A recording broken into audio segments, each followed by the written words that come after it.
The latest news poll suggests the Liberal National Party is on track to win the Queensland election later this year. The state opposition now leads the Labor government 54 to 56% after preferences.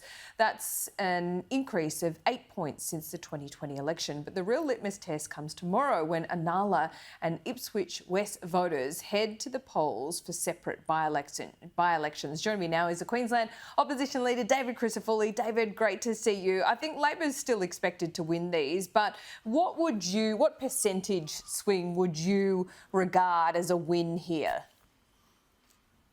Well, by-elections typically are in that order of 3 or 4%, and we saw that recently in Dunkley. So, look, we're under no illusions how difficult the task is here. We're dealing with seats where the Labor Party win easily on primary votes. So we are dealing with Labor Party heartland, but it is a really good opportunity for people to send a message.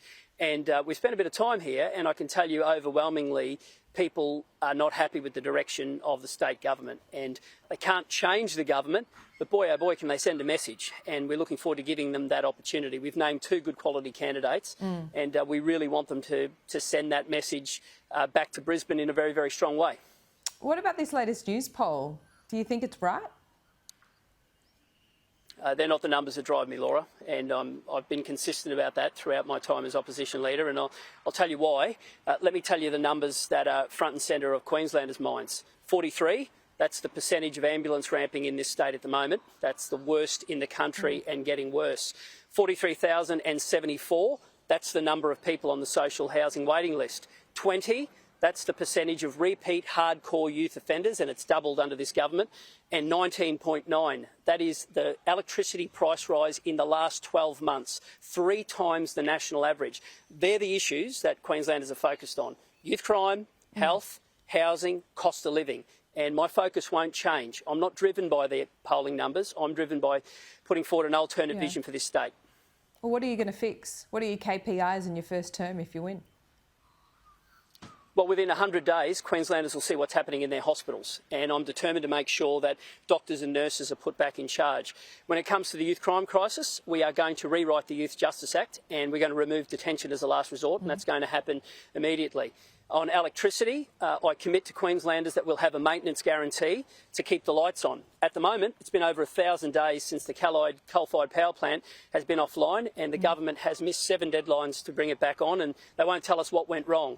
We're determined to provide a maintenance guarantee to keep the lights on. And when it comes to housing, we are going to set KPIs. Like if they wanted to put it back online, they would, and without knowing what the problems are, you can't promise to bring it back online.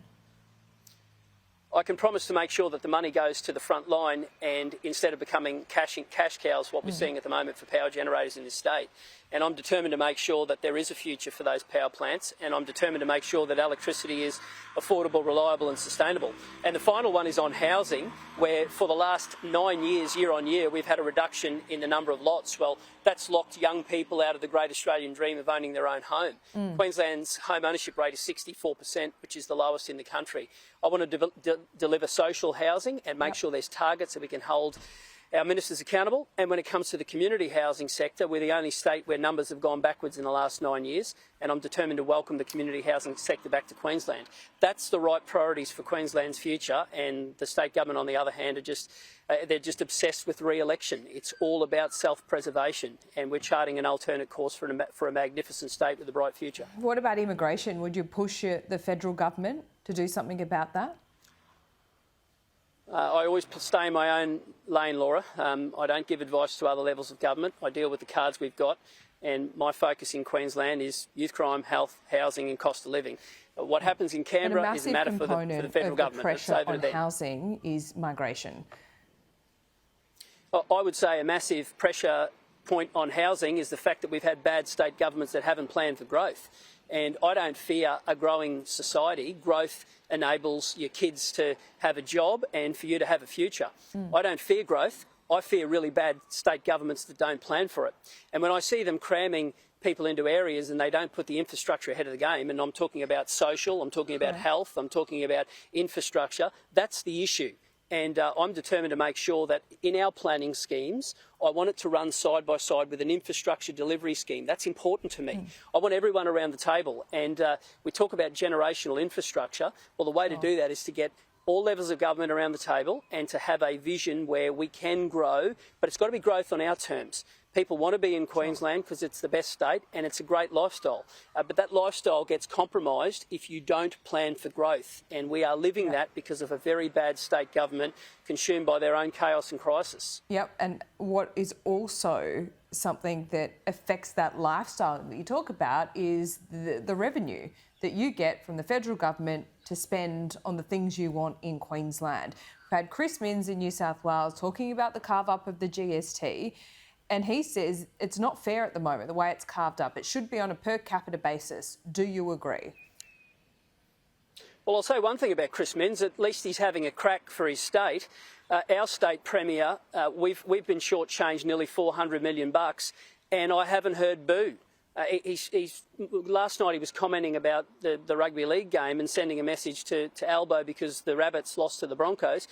I'd rather he focus on the fact that we're $400 million shortchanged. So I'm sorry, I'm on Team Queensland, and I was consistent when it was a federal coalition government. I was the first to say, I'm sorry, but it should be 50-50 health funding. It was very easy for the Labor Party then when it was attacking a different colour of government in Canberra. Since government has changed, it's almost as though the money and a fair share is no longer an issue because their mates are in Canberra. You won't get that from me. I'm on Team Queensland. Okay. And I was calling it out when it was the other side of politics, and I'll call it out now. So what Chris Minns is doing is what a state premier should do. No, I'm on Team Queensland, sorry, Laura, and right now we have $380 million less than we should have if the funding model had continued. And I won't take a backward step away from that, and I'll tell you why. We shouldn't be penalised in this state because we're a resource industry.